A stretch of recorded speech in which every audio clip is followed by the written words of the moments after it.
সুপ্রিয় দর্শক মণ্ডলী, স্বাগত জানাচ্ছি সমীকরণে। আপনারা ইতিমধ্যে জেনেছেন, আন্তর্জাতিক অপরাধ ট্রাইব্যুনাল তার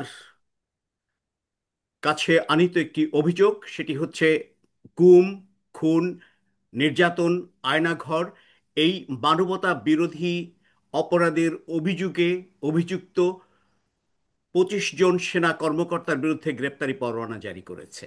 এটি একটি ব্যাপার।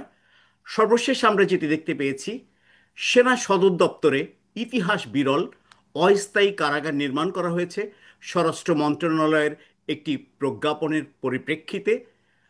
আমরা দেখতে পেয়েছি সারা বিশ্বের প্রবাসী বাংলাদেশিরা এই বিষয়টি নিয়ে অত্যন্ত উৎকণ্ঠার মধ্যে রয়েছেন। আহ, আমরা আরও দেখতে পেয়েছি সেনা সদর দপ্তর থেকে আহ, তাদের কাছে যে 15 জন সেনা কর্মকর্তা কর্মধীন ছিলেন, তাদেরকে হেফাজতে নেওয়ার কথা তারা বলেছেন। এই টোটাল বিষয়টি নিয়ে আমরা আলোচনার জন্য আমাদের সঙ্গে আজকে সংযুক্ত করেছি একজন অ্যাক্টিভিস্ট, একজন বাংলাদেশের গণসঙ্গীত শিল্পী, একজন লেখক, মাহমুদুজ্জামান বাবু সাহেবকে আমন্ত্রণ জানাচ্ছি। বাবু ভাই, আপনাকে আমাদের সাথে সংযুক্ত হওয়ার জন্য অসংখ্য ধন্যবাদ ধন্যবাদ। আপনাকে। আপনাকে বাবু ভাই, আমরা প্রথম যে প্রশ্নটি করতে চাচ্ছি সেটি হচ্ছে যে, এই যে আন্তর্জাতিক অপরাধ ট্রাইব্যুনাল তার গ্রেপ্তারি পরোয়ানাটি জারি করেছে সুনির্দিষ্ট অভিযোগের ভিত্তিতে, মানবতা বিরোধী অভিযোগের ভিত্তিতে আনীত যে অভিযোগটি, সেটি তাদের কাছে অনেক সাক্ষ্য প্রমাণের ভিত্তিতেই তারা এই গ্রেপ্তারি পরোয়ানাটি জারি করেছে। এবং এই গ্রেপ্তারি পরোয়ানাটি তামিল হয়নি এখন পর্যন্ত।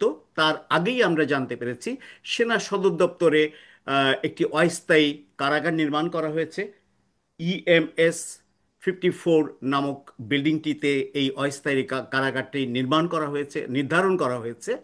সো স্বরাষ্ট্র মন্ত্রণালয়ের এই এখতিয়ারটি রয়েছে কিনা যে আন্তর্জাতিক অপরাধ ট্রাইব্যুনালের গ্রেপ্তারি পরোয়ানার পরিপ্রেক্ষিতে এমন একটি সেন্সিটিভ জায়গা সেনা সদর দপ্তরে, যা বাংলাদেশের ইতিহাস নয়, বিশ্বের ইতিহাস খুঁজলেও পাওয়া যাবে না, এই এখতিয়ারটি তাদের রয়েছে কিনা, আপনি যদি একটু বিশদ বলতেন।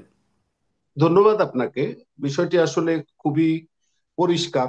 আমরা এর আগেও জানি যে সাম্প্রতিক সময়ে যে গ্রেপ্তারি পরোয়ানা জারি করলো গুম সংক্রান্ত বিচারের জন্য আন্তর্জাতিক অপরাধ ট্রাইব্যুনাল বাংলাদেশে, তারা সাক্ষ্য প্রমাণটা সংগ্রহ করলো কোথা থেকে? গুম সংক্রান্ত একটা গুম তদন্ত কমিশন একটা হয়েছে। তাহলে গুম কমিশনের যে রিপোর্ট, সেই রিপোর্টের মধ্যে সুনির্দিষ্ট অভিযোগ এবং সুনির্দিষ্ট প্রমাণের ভিত্তিতে তারাই অভিযোগটা, এই তদন্ত কমিশনের রিপোর্টটা, গুম কমিশনের রিপোর্টটা জমা দেয় মানবতা বিরোধী অপরাধের জন্য। এই অপরাধের অপরাধী যারা, তাদেরকে বিচারের মানে কাঠগড়ায় দাঁড় করানোর জন্য যে আন্তর্জাতিক অপরাধ ট্রাইব্যুনাল গঠিত হয়েছে তাদের কাছে।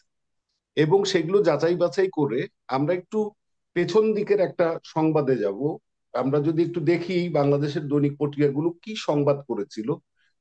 15 জুন 2025 সাল প্রথম আলো একটা সংবাদ তৈরি করেছে। তারা বলছেন, একটা তদন্ত কমিশনের প্রতিবেদনের উৎস দিয়ে তারা বলছে, ওই যে গুমের যে তদন্ত কমিশন, তারা বলছে যে গুম করা হতো 3টি ধাপ, এবং সেই 3টি ধাপে গুম করার বিষয়ে তারা বলছে যে 15.5 বছরের শাসনামলে, শেখ হাসিনা শাসনামলে ভিন্নমত পোষণকারী ব্যক্তিদের কিভাবে গুম করা হতো সেটি গুম সংক্রান্ত তদন্ত কমিশনের যে প্রতিবেদন, সেই প্রতিবেদনে বলছে 3 স্তরে করা হতো।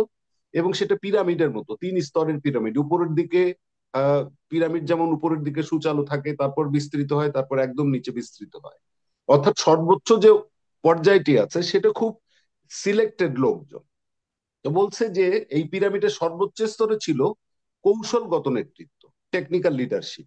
সেখানে সাবেক প্রধানমন্ত্রী শেখ হাসিনা, তৎকালীন প্রতিরক্ষা উপদেষ্টা তারিক আহমেদ সিদ্দিক, সাবেক স্বরাষ্ট্রমন্ত্রী সহ আওয়ামী লীগের সরকারের জ্যেষ্ঠ কর্মকর্তারা ছিলেন।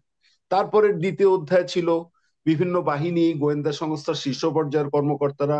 আর পিরামিডের তৃতীয় স্তরে ছিল বিভিন্ন বাহিনী ও সংস্থার ঊর্ধ্বতন কর্মকর্তাদের নির্দেশ বাস্তবায়নের যে সাধারণ বাহিনী, সাধারণ সৈনিকরা। এখন এই মানে তদন্ত কমিশনে তারা বলছে যে এ পর্যন্ত কমিশনের কাছে 1850টি অভিযোগ দেয়া হয়েছে।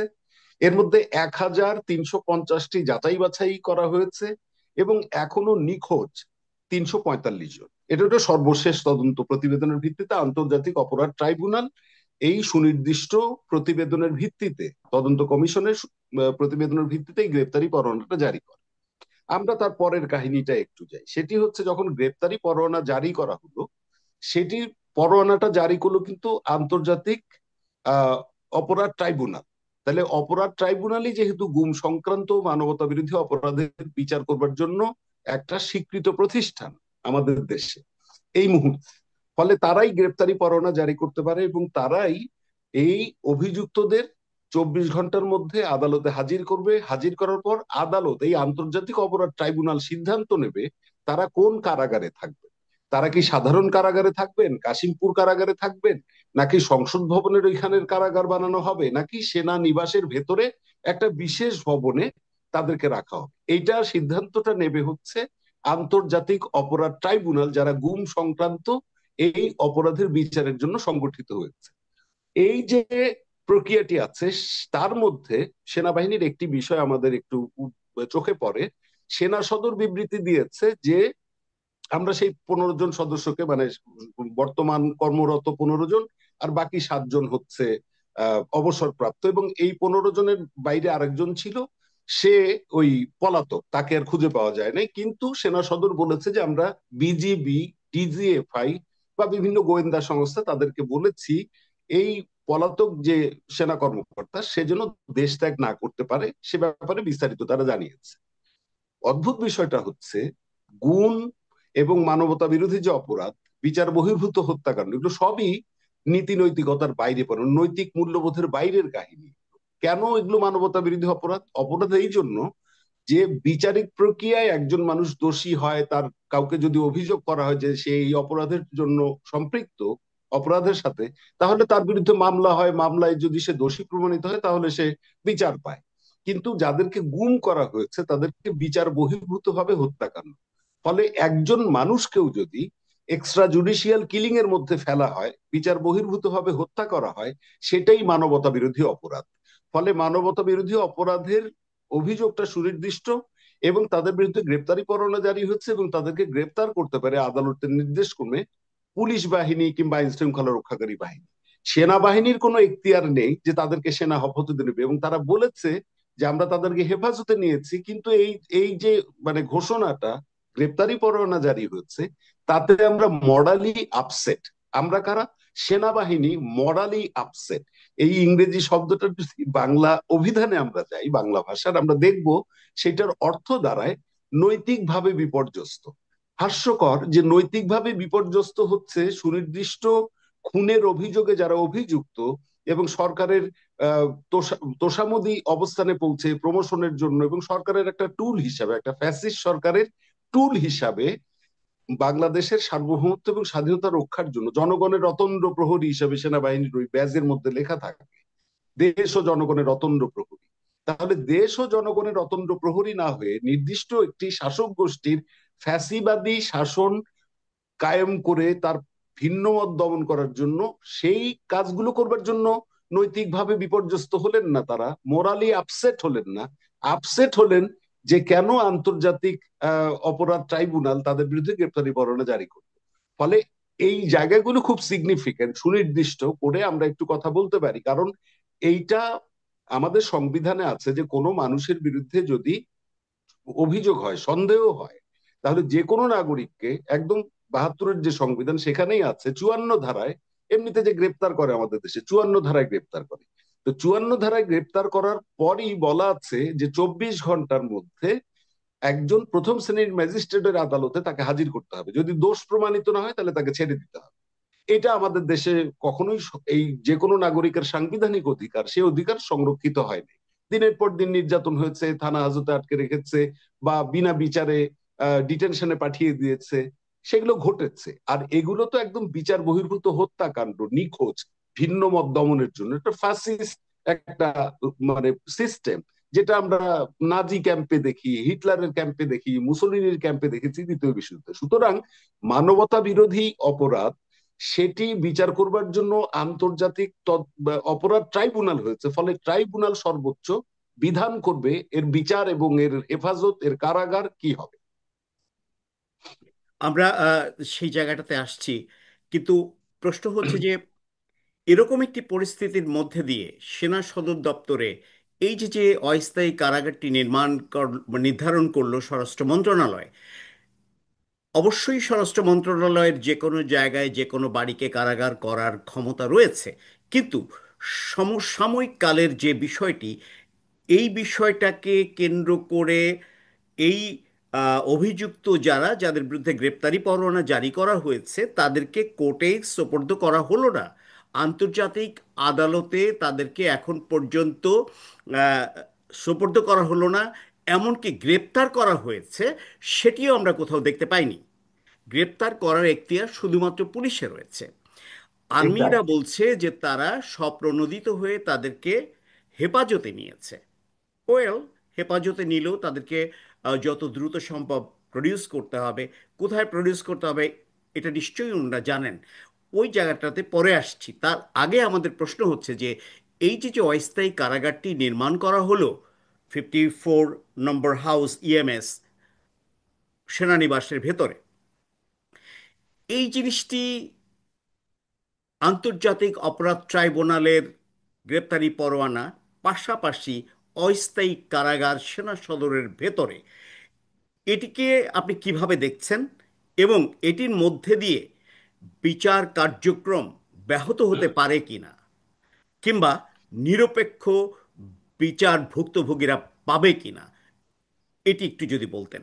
এটা আমরা আজকে গতকাল, মানে বাংলাদেশের গতকাল, এখানে তো এখন আজকে রাত মন্ট্রিয়ালে, গতকাল সাংবাদিকরা এই কথাটি আন্তর্জাতিক অপরাধ ট্রাইব্যুনালের চিফ প্রসিকিউটর, প্রধান প্রকৌশলী, তাকে জিজ্ঞাসা করেছিলেন সাংবাদিকরা, এবং তিনি বলছেন যে আসামিকে গ্রেপ্তার করবে পুলিশ, এটা সেনাবাহিনী তাকে হেফাজতে নেবে কি নেবে না এটা বিবেচ্য বিষয় না। সেনা সদর এই বিবৃতি দিতেই পারে, হুম হুম। কিন্তু যেহেতু এটা একটা ফৌজদারি এবং সিভিল কোর্ট, এটা মানে মার্শাল কোর্টের বিচার না, এটা হচ্ছে একটা সিভিল কোর্ট, পাবলিক কোর্টের বিচার, বা বা তদন্ত চলছে, অপরাধ ট্রাইব্যুনালটা পাবলিক, এটা মিলিটারি কোর্ট না যে আপনার মার্শাল ল, মানে কি বলে, কোর্ট মার্শাল হবে। এটা মিলিটারিদের কোনো অভিযোগ না, তারা তাদের বাহিনীর কোনো সদস্যের বিরুদ্ধে অভিযোগটা আনে নাই।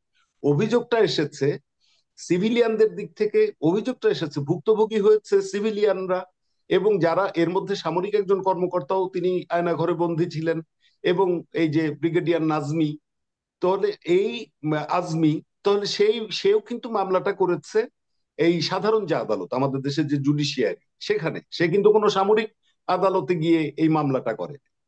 তাহলে সমস্ত ভুক্তভোগী যারা ভিকটিমদের আত্মীয় স্বজন, কিংবা যারা আয়নাঘরে বন্দী ছিলেন পরে ছাড়া পেয়েছেন, সেই মানুষগুলো তাদের যে ট্রমা, তাদের যে অত্যাচার, তাদের যে নিপীড়ন নির্যাতন, সেগুলোকে কেন্দ্র করে তারা আমাদের দেশের যে বিচার ব্যবস্থা আছে, সেই বিচার ব্যবস্থার কাছে বিচারের প্রার্থী হয়েছে। এখন এই অভিযোগের ভিত্তিতে বা গুম কমিশন যে রিপোর্টটা দিয়েছে তার ভিত্তিতে আন্তর্জাতিক অপরাধ ট্রাইব্যুনাল গ্রেপ্তারি পরোয়ানা জারি করেছে।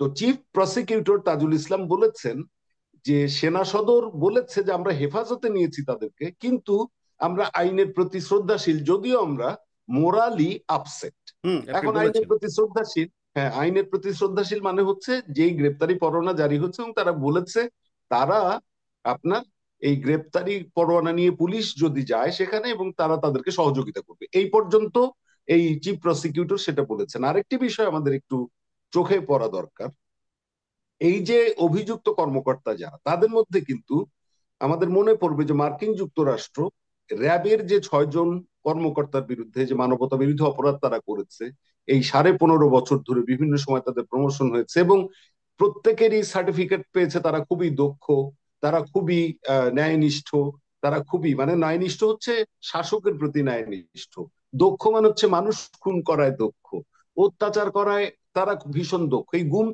গুম কমিশনের রিপোর্টে আছে যে যেই প্রহরী সেখানে ওই আয়না ঘরের আহ, আপনার ডিউটি পালন করতে দিয়েছে, সে প্রথম দিন গিয়ে ভরকে গেছে, কারণ এইটা তার কল্পনার মধ্যে ছিল না যে মানুষকে এতখানি অত্যাচার করা হয়। তখন সে বলেছে যে আমি যখন বললাম যে আমাকে, সে সাক্ষ্য দিয়েছে গুম কমিশনের কাছে।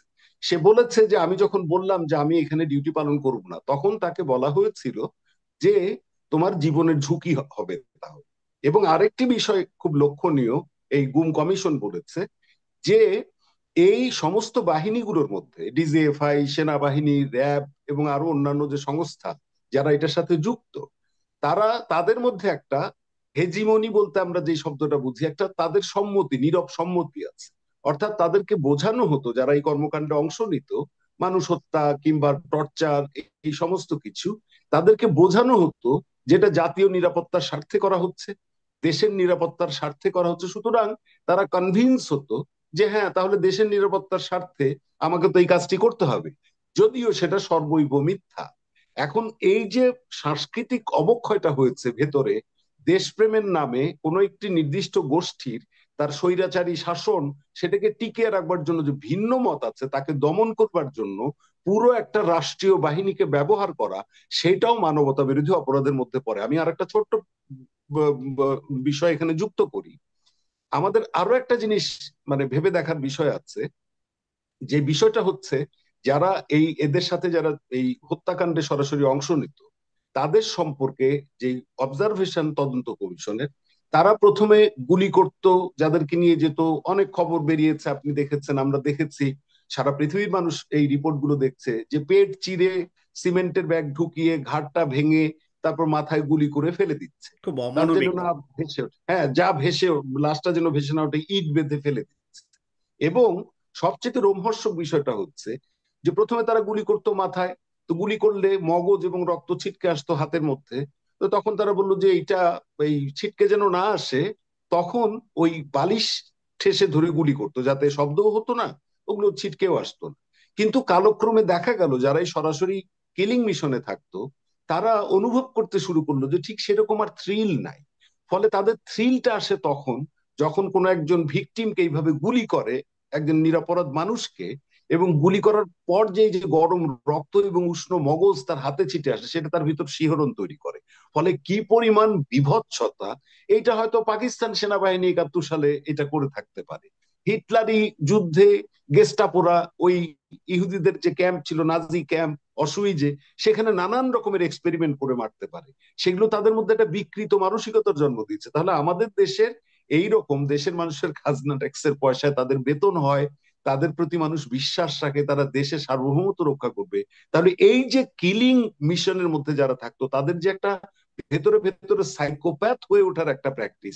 এবং তখন আমরা অবাক বিস্ময়ের সাথে লক্ষ্য করি যে আমাদের যিনি পতিত ফ্যাসিস্ট সরকারের প্রধান ছিলেন, তিনিও ব্যক্তিগতভাবে যে সমস্ত টেলিফোন কল ফাঁস হচ্ছে, রেকর্ড ফাঁস হচ্ছে, আমরা দেখছি কি পরিমাণ নৃশংস একটা সাইকোপ্যাথের মতো করে তিনি পুরো দেশটাকে ধ্বংস করে দেওয়ার জন্য সর্বাত্মক উদ্যোগ নিয়েছিলেন প্রতিশোধ স্পৃহায়। সুতরাং আন্তর্জাতিক অপরাধ ট্রাইব্যুনাল এবং এর সাথে সেনাবাহিনীর মোরালি আপসেট হওয়া এবং স্বরাষ্ট্র মন্ত্রণালয়ের প্রজ্ঞাপন জারি করা, এগুলো সবই এক কাতারে না ফেলে আমরা বরঞ্চ দেখতে পারি যে এটাও খুব আশাবাদের দিক, যে একটা মানে সাধারণ বিচারিক আদালতে একটা এরকম সাক্ষ্য প্রমাণের ভিত্তিতে গুম কমিশন একটা রিপোর্ট দিয়েছে, যেটার ভিত্তিতে গ্রেপ্তারি পরোয়ানা জারি হয়েছে। এবং এই কর্মকর্তাদের মধ্যে র্যাবের যে 6 জন যাদের বিরুদ্ধে যুক্তরাষ্ট্র স্যাংশন দিয়েছিল, তাদের লোকেরাও এখানে যুক্ত আছে। সুতরাং এই বিষয়টা আমাদের এই আন্তর্জাতিক তদন্ত আদালত, যেটা আন্তর্জাতিক অপরাধ ট্রাইব্যুনাল, এবং তাদের যে এই স্বাভাবিক বিচারিক প্রক্রিয়া, সেই প্রক্রিয়ার প্রতি সম্পূর্ণ আস্থা রাখা দরকার এবং গুজবে কান নেওয়া দেওয়া দরকার। এবং বহু মানুষ চেষ্টা করছেন বাহির থেকে, যারা আমাদের দেশের একটা অস্থিতিশীলতা তৈরি করতে চান, স্বাভাবিকভাবে এই বিচারিক প্রক্রিয়ায় তো আসতে হবে। যারা 15.5 বছর ধরে দেশের মানুষের সমস্ত রকমের গণতান্ত্রিক অধিকার হরণ করেছেন, ভিন্ন মত দমন করেছেন, আমাদের মতো আরো অনেকেই দেশ ছাড়তে হয়েছে। কারণ এই ভিন্ন মত নিয়ে সেখানে টিকে থাকার একটাই উপায় ছিল, হয় আপোষ করা, অথবা ওই স্বেচ্ছায় আপনি আয়না ঘরে চলে যাবেন, আর অথবা আপনার সামান্য সময়ের জন্য সরে থাকা। তো এই যে বিভীষিকাটা তৈরি করে দেয় যে কোনো মানুষের জন্য, যিনি সরে আসেন, যিনি ভুক্তভোগী হন, যিনি নিহত হন, তার পরিবার, তাদের ট্রমা। আমাদের মনে পড়বে যে ওই চট্টগ্রামের সেই মেয়েটির টেলিফোন আলাপ, বলছে যে আব্বু তুমি কাঁদতেছো যে, এই যে চট্টগ্রাম, এই এই মেয়েটি হুম হুম তার হুম হুম। বাবাকে যখন মেরে ফেললো, গুলির শব্দ শুনলো টেলিফোনে, কি কিভাবে কিভাবে একজন মানুষ বাঁচবে? মানে এই এই এই তরুণী কিভাবে তার বাবার এই আরতি সারাটা জীবন ঘুমের মধ্যে কিভাবে বহন করবে? যে কোনো একজন মানুষকেও আপনি পৃথিবীতে, যে কোনো একজন মানুষকেও আমরা পৃথিবীতে মানবাধিকারের যে প্রশ্ন, গণতন্ত্রের যে প্রশ্ন, তার স্বাভাবিক বিকাশের যে প্রশ্ন, যে কোনো একজন মানুষকে আপনি আমি এই মানসিক অত্যাচারটা করতে পারি না। না, আমরা তো দেখেছি যে প্রেস ক্লাবের সামনে যখন বাবা হারা এই সন্তানগুলি, ছোট ছোট বাচ্চা মেয়েগুলি, তাদের যে ক্রনন্দনটা আকাশ বাতাস ভারী হয়ে ওঠার মতো একটি জায়গা। এরকম একটি অপরাধের সাথে যারা জড়িত তাদের বিচার হোক, আমরা এটা চাই। কিন্তু আমার প্রশ্ন হচ্ছে একদম ভেরি প্রিসাইজ, সেটি হচ্ছে যে শেখ হাসিনা সরকার তার সময়ে যে দুর্ঘটনাগুলি ঘটেছিল, নারায়ণগঞ্জের 7 মার্ডার, সেখানেও তো আর্মি অফিসার জড়িত ছিল। সেটা সেক্ষেত্রে সরাসরি। তাদেরকে তো, তাদের চাকরি চলে গেছে, সাথে সাথে তারা নারায়ণগঞ্জের কোর্টে গিয়ে হাজিরা দিতে আমরা তাদেরকে দেখেছি। হুম হুম রাইট? এটা দেখেছি। গ্রেনেড হামলায় যারা জড়িত ছিল তাদেরকে আদালতে হাজিরা দিতে আমরা দেখেছি। ঠিক হুম আছে? হুম 10 ট্রাক মামলার ক্ষেত্রে যারা জড়িত ছিল তাদেরকেও এই সাধারণ আদালতে আমরা বিচার হতে দেখেছি। হুম তখন হুম তো প্রশ্ন ওঠে নাই আহ, তারা তাদের বিচারটা যেন সামরিক মানে আইনের অধীনে হয়। কারণ ঘটনাটি সামরিক আইনের নয়, ঘটনাটি সামরিক বাহিনীর ক্ষেত্রে নয়, জনগণের ক্ষেত্রে যেটি হয়েছে, জানমালের ক্ষতি করা হচ্ছে উদ্দেশ্য প্রণোদিতভাবে। তো এরকম একটি জায়গাতে তখন তো আমরা দেখিনি এই বিচার কার্য পরিচালনা করার ক্ষেত্রে আহ, বায়না ধরতে যে তাদের বিচারটি যেন সামরিক মানে বাহিনী করতে পারে। কিংবা না, এখানে এখানে কিংবা একটা আরেকটা হ্যাঁ জিনিস হ্যাঁ। আমি আসছি, সেটা হচ্ছে কিংবা এই যে যে সেনা সদর দপ্তরে অস্থায়ী কারাগারটি নির্মাণ করা হলো, তখন তো এই বাহিনী সেই সরকারকে সার্ভ করেছে, সেই দলটিকে সার্ভ করেছে, ভিন্ন মত দমন করার জন্যে কিলিং মিশন করেছে, তাই না? তখন সেই সরকারও তো তাদেরকে তাদের সেনা দপ্তরে এমন একটি অস্থায়ী কারাগার দেয়নি। তাহলে নতুন বাংলাদেশ যেটিকে আমরা বলছি, এই গণ অভ্যুত্থানের পরে যেখানে একটি অন্তর্বর্তীকালীন সরকার রয়েছে, সেখানে কেন এই কারাগারটি তৈরি করার প্রয়োজনীয়তা দেখা দিল? এইটি জনমনে কি মেসেজ দিবে? বিচার কার্যক্রম কতটুকু ক্ষতিগ্রস্ত হতে পারে বলে আপনার মনে হয়, স্পেসিফিক বিচার যেটা? কার- বিচার কার্যক্রম ক্ষতিগ্রস্ত হবে না, কারণ আন্তর্জাতিক অপরাধ ট্রাইব্যুনাল স্বাধীনভাবে কাজ করছে, প্রভাব মুক্ত হয়ে। এখানে আপনার ধরুন উপদেষ্টা সহ যেই বর্তমান অন্তর্বর্তীকালীন সরকার আছে, তাদেরও কোনো ভূমিকা নেই, প্রভাব নেই। এগুলো সবই স্বাধীন, তদন্ত কমিশন আছে, গুম কমিশন আছে, এগুলো সবই স্বাধীন, তারা তাদের মতো করে। কারণ আন্তর্জাতিক অপরাধ আদালত যখন গঠিত হয়, তখন এগুলোর কতগুলো ক্রাইটেরিয়া থাকে। আন্তর্জাতিক অপরাধ ট্রাইব্যুনাল, সেগুলো কখন সেটাকে আন্তর্জাতিক আমরা বলি? সেটাকে বলি যে এটা মানবাধিকার এবং মানবতা বিরোধী অপরাধের কতগুলো সংজ্ঞা আছে।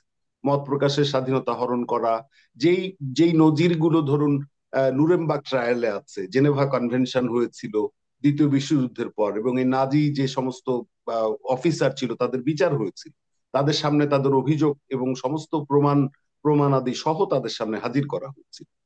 ফলে এইটাও একইভাবে সারা পৃথিবীর মানুষের সামনে আন্তর্জাতিক অপরাধ ট্রাইব্যুনালে এই অপরাধীদের বিচারের প্রক্রিয়াটা শুরু হয়েছে। সুতরাং বিশ্বের সামনে এটি উন্মুক্ত, এটা কোনো গোপন বিচারিক প্রক্রিয়া না। সামরিক বাহিনীতে কেন গ্রেনেডের মামলার বিচার হয়নি? প্রথমত আমি বলি সেটা হচ্ছে যে এই এই যে সামরিক আহ, কর্মকর্তা যারা অভিযুক্ত হলেন, তাদেরও বিচার সামরিক বাহিনী করতে পারবে না। কারণ সামরিক আদালতে তখনই বিচার হয় যখন সামরিক বাহিনীর আভ্যন্তরীণ শৃঙ্খলা বিরোধী তারা কোনো কাজ করে। কিন্তু সেটা তো এই বেলায় ঘটে নাই। যেটা ঘটেছে সেটা হচ্ছে পুরো সামরিক বাহিনী জুলাইয়ে 16ই জুলাই আবু সাইদের মৃত্যুর পর, তারপরে যে আন্দোলন ক্রমাগত দানা বেঁধেছে, সেই আন্দোলন যত তুঙ্গে উঠেছে এবং শেষ সময় পর্যন্ত পুলিশ, বিজিবি এবং সেনাবাহিনী রাস্তায় নেমেছে এবং গুলি করেছে। কিন্তু সেনাবাহিনী তখনই নিজেদেরকে প্রত্যাহার করেছে যখন তারা দেখেছে যে তারা তাদের এই ক্ষমতা এই সময়ের গণঅভ্যুত্থানের ওই সময়কার এই গণবিস্ফোরণের সামনে মানে আপনার পাটকাঠির মতো, এই শোলার মতো উড়ে যাবে, ফুৎকারে উড়ে যাবে।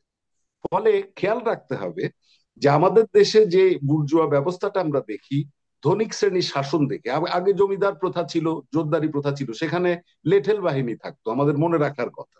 ফলে ওই লেঠেলদেরই আধুনিক রূপ হচ্ছে পুলিশ, বিজেপি এবং মিলিটারি। ফলে পুলিশ যখন ব্যর্থ হয় তখন বিজেপি আসে, বিজেপি যখন ব্যর্থ হয় তখন সেনাবাহিনী আসে। কাকে রক্ষা করতে আসে? রক্ষা করতে আসে সেই ব্যবস্থাটাকে যেটা হুড়মুড়িয়ে ভেঙে পড়ছে। অর্থাৎ আমাদের দেশে তিনবার সামরিক কূ হয়েছে, আমাদের দেশে তিনবার সামরিক শাসন এসেছে, সরাসরি সামরিক সরকার এসে রাষ্ট্র ক্ষমতা দখল করেছে জিয়াউর রহমানের আমলে, এরশাদের আমলে, এবং তারা এসে সংবিধান অবমাননা করে সামরিক শাসন জারি করেছে। এবং জারি করার পর তারা নির্বাচন দিয়েছে, নির্বাচন দিয়ে নিজেরা গণতান্ত্রিক পদ্ধতির নামে তারা নিজেরা রাষ্ট্রপতি হচ্ছে, রাষ্ট্র ক্ষমতা দখল করেছে। ফলে সেনা সদরের বক্তব্য অথবা সামরিক আদালতে বিচার তখন হয় যখন সেনাবাহিনীর আভ্যন্তরীণ কোনো বিরোধ হয়, সেনাবাহিনীর ভেতরে কেউ কু করার চেষ্টা করে, কেউ সামরিক আইনের যে সামরিক বাহিনীর যে শৃঙ্খলা আছে, ডেকোরাম আছে, সেটা ভঙ্গ করে। ফলে যে কোনো অপরাধ সেটা জনগণের বিপক্ষে যদি সংগঠিত হয়, তাহলে সেই অপরাধের বিচার জনগণের জন্য গণতান্ত্রিক যে বিচার প্রক্রিয়া আছে সেটা একটা সিভিল কোর্টে হবে, এটা সামরিক আদালতে হওয়ার কোনো স্কোপ নাই। তারা যে তাদের হেফাজতে নিয়েছে সেই হেফাজতের বিষয়টাও আমরা জানি না। তারা ঘোষণা করেছে যে আমরা হেফাজতে নিয়েছি। হেফাজত মানে কি? সেটি কি কোনো কারাগার? আমরা কাশিমপুর কারাগার কিংবা ঢাকা কেন্দ্রীয় কারাগার কি? সেটা না। তাহলে তাদেরকে হেফাজতে নিয়েছে, তাদের টেলিফোন নিয়ে রেখে দিয়েছে, এগুলো আমরা শুনেছি, তারা বিবৃতি দিয়েছে। কিন্তু মূলত যে বিষয়টি স্পষ্ট হবে সেটি হলো যে পুলিশ গ্রেপ্তার করতে যাবে, তাদের ওই গ্রেপ্তার করার পর তাদেরকে 24 ঘন্টার মধ্যে আন্তর্জাতিক অপরাধ ট্রাইব্যুনালের কাছে হাজির করতে হবে এবং তাদের বিচারিক প্রক্রিয়া শুরু হবে। তখন আদালত সিদ্ধান্ত দেবে যে তারা কোন কারাগারে থাকবে। মানে বিচার প্রক্রিয়াটা তো একটু লম্বা, হুম দীর্ঘ হুম হুম। কর্তৃতা থাকবে। তাহলে আদালত, আন্তর্জাতিক অপরাধ ট্রাইব্যুনালই কেবলমাত্র একমাত্র ক্ষমতা রাখে যে তাদেরকে কোন কারাগারে রাখা হবে। স্বরাষ্ট্র মন্ত্রণালয় যে প্রজ্ঞাপন জারি করেছে সেটা স্বরাষ্ট্র মন্ত্রণালয়ের উদ্যোগে হতে পারে, কিন্তু স্বরাষ্ট্র মন্ত্রণালয় আন্তর্জাতিক অপরাধ ট্রাইব্যুনালের যে বিচারিক প্রক্রিয়া তাকে বাধা দেওয়ার ক্ষমতা রাখে না, কারণ এটা ইন্টারন্যাশনাল ক্রাইম অ্যাক্টের আওতায় আন্তর্জাতিক অপরাধ ট্রাইব্যুনাল, সেটা স্বরাষ্ট্র মন্ত্রণালয়ের কোনো এখতিয়ারের মধ্যে পড়ে না।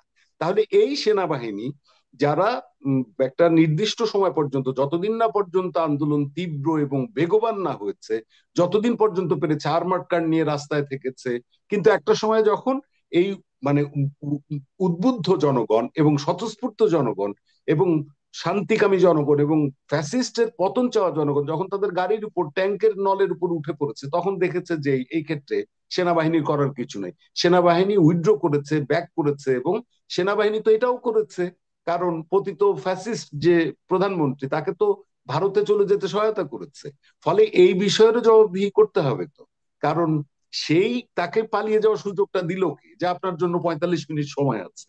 তাহলে 45 মিনিট সময় আছে, গুলি করার জন্য তো আর কাউকে বলে নাই যে তোমার জন্য 10 মিনিট সময় আছে তুমি চলে যাও। টার্গেট ফায়ার করেছে বিজিবি, সেনাবাহিনী সবাই, স্নাইপার রাইফেল দিয়ে শট করা হয়েছে, এগুলো নানাবিধ কাহিনী আছে। তার চেয়ে ভালোই ভালোই 25 জন যে সেনা কর্মকর্তা, 15 জন যারা হেফাজতে আছে, তাদেরকে আন্তর্জাতিক অপরাধ ট্রাইব্যুনালের কাছে হস্তান্তর করা হোক, আপনি যেটা বলছিলেন। এবং তারপরে যদি বিচারিক প্রক্রিয়া দেখা যায় যে না তারা নির্দোষ, তো নির্দোষ হলে খালাস হয়ে যাবে। সেই তাহলে এটার মধ্যে তো এত মোরালি আপসেট হওয়ার কিছু নেই। মোরালি আপসেট পুরো 18 কোটি লোক, আপনি প্রায় 2,500 মানুষকে মেরে ফেলবেন, 400 500 450 মানুষের দৃষ্টিশক্তি হারান, প্রায় 19 জন মানুষের অঙ্গহানি ঘটলো, হাত গেল, পা গেল। তাইলে মোরালি আপসেট তখন হচ্ছেন না, আপসেট হচ্ছেন তখন। তাহলে আপনাদের মোরাল এত ঠুনকো কেন? আপনাদের মোরাল এত সংকীর্ণ কেন? আপনাদের নৈতিকতা এত মানে আপনার শুধুমাত্র ইউনিফর্মের ভেতরে কেন? আপনি কি মানুষ নন? যে মানুষের খাজনা ট্যাক্সের পয়সায় আপনাদের বেতন হয়, আপনারা তাদের পয়সায় খান, কম দামে রেশনিং এ আপনারা চাল কেনেন, কাপড় কেনেন, সব কেনেন। এখন আপনারা বলছেন আপনারা মোরালি আপসেট। আর মোরালি আপসেট তো হবে পিপলস, যে তুমি আমার ট্যাক্সের পয়সায় চলো আর তুমি আমাকে গুলি করো এবং তুমি এই কিলিং এর মধ্যে যুক্ত ছিলা। মোরালি আপসেট হবে দেশের মানুষ, সাধারণ মানুষ। অনেক ধন্যবাদ বাবু ভাই, আমাদের শেষ করতে হবে। সুপ্রিয় দর্শক মণ্ডলী, আমরা বিশ্বাস করি কোনো ব্যক্তি আইনের ঊর্ধ্বে নয়। যারা অপরাধ করেছে, যাদের বিরুদ্ধে আনীত অভিযোগ রয়েছে, অভিযোগ প্রমাণিত হলে তারা প্রচলিত বাংলাদেশের আইনে সর্বোচ্চ সাজা ভোগ করবে, যাতে ভবিষ্যতে কেউ এই জাতীয় অপরাধ করতে না পারে, পার পেয়ে যেতে না পারে, এবং কেউ স্বৈর শাসক হতে না পারে। আমরা বিশ্বাস করি বাংলাদেশের প্রতিটি হত্যার বিচার হবে, বাংলাদেশের প্রতিটি অপরাধের বিচার হবে, প্রতিটি গুম হওয়া ব্যক্তির পরিবার বিচার পাবে। আমরা এটাও বিশ্বাস করি এই অন্তর্বর্তীকালীন সরকার গঠিত হয়েছে হাজার মানুষের রক্তের উপরে দাঁড়িয়ে। তারা যেন তাদের কাজ সঠিকভাবে, দক্ষতার সাথে, বলিষ্ঠতার সাথে, সততার সাথে, সত্য ন্যায়ের ভিত্তিতে কাজটি করতে পারেন। আপনারা সে পথেই থাকবেন। না হলে জনগণ শেখ হাসিনার মতো ওরকম একটি সরকারকে হটিয়ে দিয়েছে, আপনারাও পার পাবেন না। সুপ্রিয় দর্শক মণ্ডলী, এতক্ষণ আমাদের সঙ্গে থাকার জন্য অনেক ধন্যবাদ। বাবু ভাই, আপনাকে অসংখ্য ধন্যবাদ আমাদের সময় দেওয়ার জন্য। আপনাকে ধন্যবাদ।